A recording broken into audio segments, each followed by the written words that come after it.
L'excision consiste en l'ablation des organes génitaux externes de la femme. Au Tchad, elle est officiellement interdite depuis 2002. Pourtant, ces jeunes filles viennent de la subir au terme de leur initiation.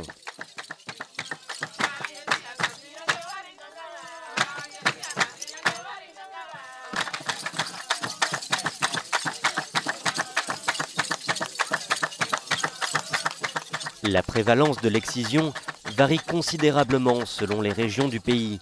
Dans certaines, elle n'existe presque pas, mais dans la province du Mandoul, berceau de l'ethnie Sara, 80% des femmes sont encore excisées. Malgré des décennies de lutte, la pratique ne semble pas diminuer significativement.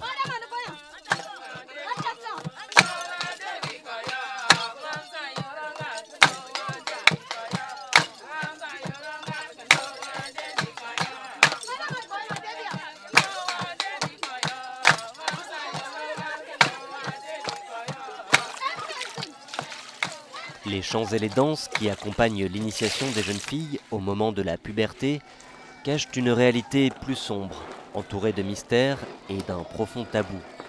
Pour beaucoup de femmes, c'est un traumatisme que l'on garde comme un secret. Mais Evelyne, elle, a choisi de le révéler. À l'époque, j'étais encore adolescente. Je partais pour passer mes vacances chez ma tante. Avant d'aller, franchement, j'étais joyeuse. J'étais arrivée même là-bas, très contente. Et une semaine après, tout est bouleversé.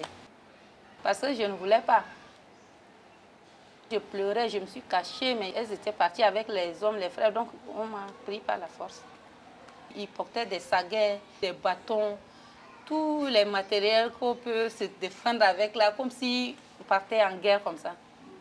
Donc ça fait peur. Pour contenir les fillettes, des esprits sont convoqués lors du rituel. On les appelle les hommes lions. Quand on ne voit pas les hommes lions, ils disent que c'est nos arrière-grands-parents qui sont morts, qui reviennent nous voir, tout ça. Donc, c'est les fois seulement qu'on écoute les cris, les rougements qui font là qu'on écoute, mais on ne voit pas les hommes lions. C'est un peu mystique.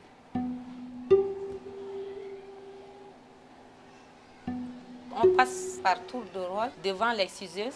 Il y a une tante qui est assise là, m'attrapée, et il y a une qui s'est courbée aussi au niveau des épaules. Et il faisait des cris à mon oreille. Entre-temps, elle a coupé.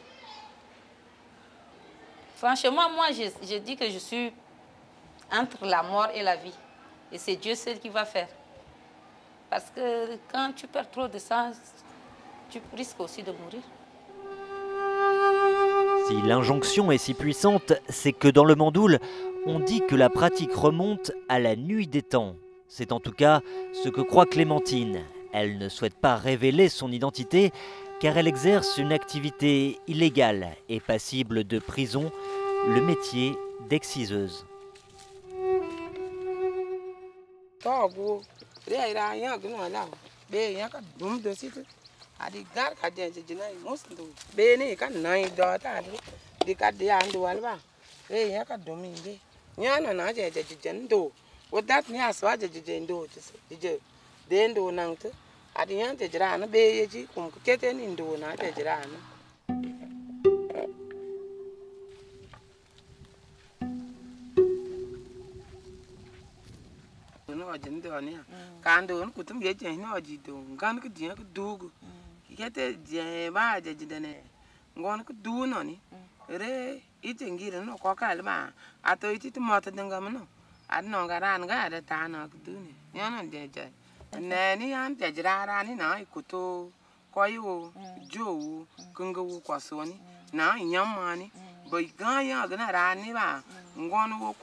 Un souvenir si pénible que Louise, elle, ne parvient pas à l'évoquer. De ce traumatisme, elle a fait une force pour mettre un terme à la pratique dans sa famille. Je suis l'aîné de la famille, malheureusement pour moi. Mais c'est après moi maintenant que ça s'est arrêté. Parce que moi, j'avais subi beaucoup de peines. Et à la sortie, déjà, je dis à mon père que si tu te laisses encore que tes filles aillent là-bas subir les mêmes conséquences que j'ai subies, je ne peux pas marcher avec vous. Je ne veux pas. Il y avait un peu de disputes et finalement, c'est resté comme ça. Mes cadettes n'ont pas subi ça.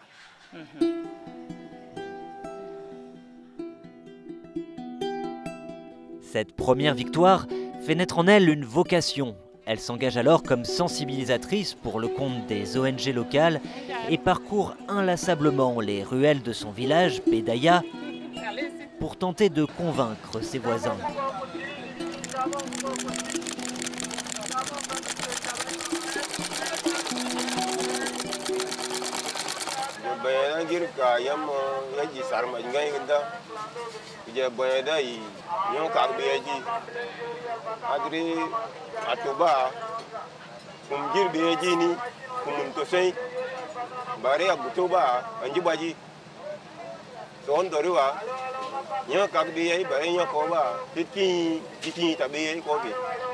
La loi tchadienne empêche de pratiquer cette pratique. Et lui, il est encore dans ça. Donc je veux à ce qu'il m'explique un peu, il est au-dessus de la loi ou bien c'est comment?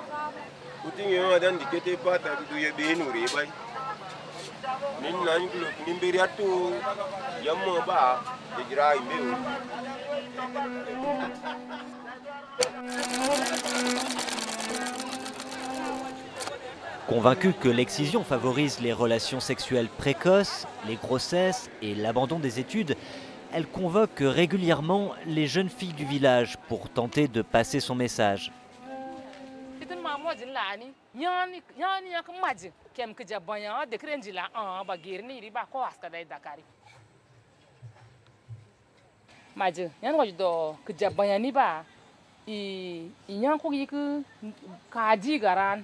Nge kodiji garan de ngar kembeg njini kemelawo de malaka kembe bedela arano ba yani ke jabayani ba au ku yan ku majalgi ngai giri majngai ge yan majka de ke dian jan bayani ai jabayan bare kumbang bayare asba kumbang kan do dingam de kumbang de reba ina dan ko ka da sene benge bare jabayal ba lukadiya dan go koy dingam asene gargara gutu donc yanu na mama na dam ne lam kay gi mama jan bayani e nduya de tinda kita lam dana la loi 006 idana ka de dera de ndo talera de mariale gnu ni iwo ake wale ma bas mboli nduya kumbe ngoy bare danne lo nduya kumbe ni re lo solba mamu jaromba mamu jakari bare kat de amba lo na la ni ba jima tel bongum ya ko majale ko tonto bamra don dum to bangonu ma bas nge ka de tajin ko yale tami ya gir kar ma mai sene mare de lo ne kan ogni bayani to ka de jan kembe ba mamam de ba bare ognal ba mamani be ba yo parce que moi gir kambang alo kar ma mia bayan buto merci. Introduite récemment dans le Mandoul, la pratique s'est en réalité transformée au fil des influences religieuses et politiques. Mais cela ne rend pas pour autant son abandon plus simple, car elle revêt aussi des intérêts économiques. Exciser une fille coûte entre 3 000 et 10 000 francs CFA, une somme considérable pour une famille tchadienne en milieu rural. Pour les parents, c'est un investissement rentabilisé à terme sur la dot. Pour les organisateurs du rituel, c'est une source de revenus non négligeable. Alors pour les inciter à abandonner la pratique, certaines ONG ont tenté de proposer des formations et un peu d'argent aux exciseuses afin qu'elles se reconvertissent. Mais l'idée semble avoir montré ses limites, car derrière les exciseuses, il y a toute une économie qui fait vivre un grand nombre d'acteurs. Certaines reprennent ce travail dès l'arrêt des financements, tandis que d'autres le poursuivent en cachette avec des conséquences qui peuvent être dramatiques.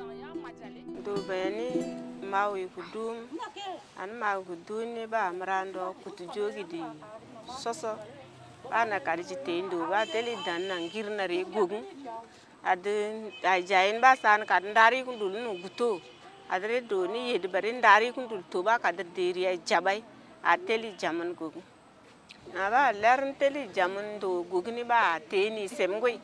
Ad lern ten semni ba dana ke jan beni ke rabba ba kakana ndakum girim tu kari. Lern jiriare ndakum girim tal koni ba do ni re to nat ni ba launa di yed nat be tuko.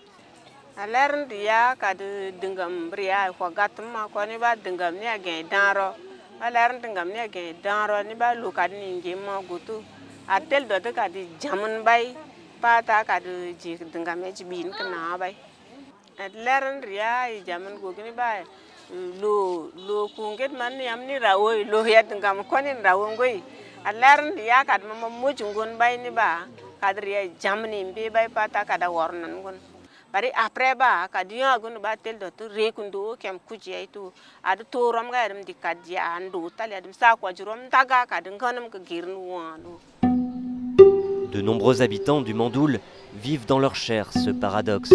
Tiraillés entre l'épanouissement personnel et la coutume, la santé et la tradition, le respect des lois et la pression sociale.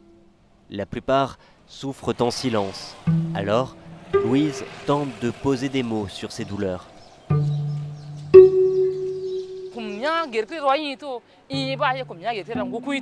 Adianto na jual na kumba klo sola tani ba mam tenta robo na jual si to be madiji ba kadam tel mia na jual le mia kem jisiti ba kar sin wal yesi kadam mamowo mam min nji kuto na jay nji kete kete wo. Merci ngaige, merci. Les effets de la sensibilisation ne sont pas toujours perceptibles à court terme. Cela prendra nécessairement du temps, dit-elle, convaincue que le changement ne peut survenir que de l'intérieur.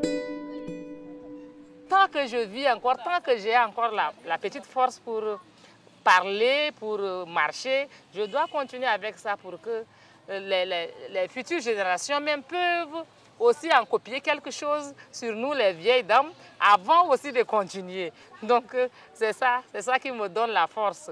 Je veux aller jusqu'au bout, c'est ça.